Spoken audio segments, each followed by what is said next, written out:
ये कहानी एक छोटे से गांव सुंदरपुर की है।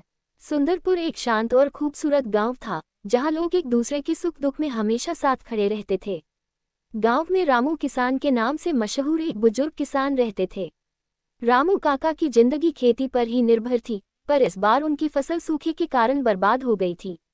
घर में जो थोड़ा बहुत अनाज था, वह भी खत्म होने को था और अब उनके पास खाने के लिए भी कुछ नहीं बचा था। एक दिन रामू काका ने गांव के चौपाल पर जाकर अपनी स्थिति सभी को बताई। उनकी आंखों में चिंता और बेबसी साफ दिखाई दे रही थी। चौपाल पर बैठे लोग उनकी बात सुनकर भावुक हो गए। गांव के मुखिया हरिहर सिंह ने कहा, रामू काका, चिंता मत करो, हम सब मिलकर आपकी मदद करेंगे। आखिर हम एक ही गांव के लोग हैं और हर मुश्किल में एक दूसरे का साथ देना हमारा फर्ज है।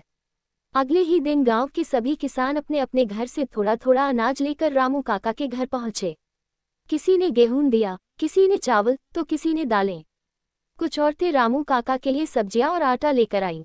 गांव के नौजवानों ने मिलकर उनके खेतों में काम करने की ठानी, ताकि अगले सीजन में वो फिर से फसल उगा सकें।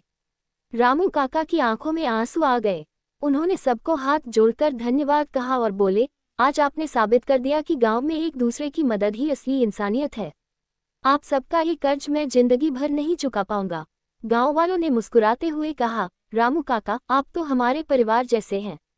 परिवार में कर्ज नहीं होता, बस प्यार होता है। इस तरह गांव वालों की मदद से रामू काका का घर फिर से खुशियों से भर गया। इस घटना ने पूरे गांव को एकता के धागे में और मजबूत कर दिया। और इस तरह सुंदरपुर के लोग हमेशा के लिए एक दूसरे की मदद के लिए तैयार रहते थे। इस कहानी से यह सीख मिलती है कि एकता और सहयोग ही किसी भी समाज की असली ताकत होती है।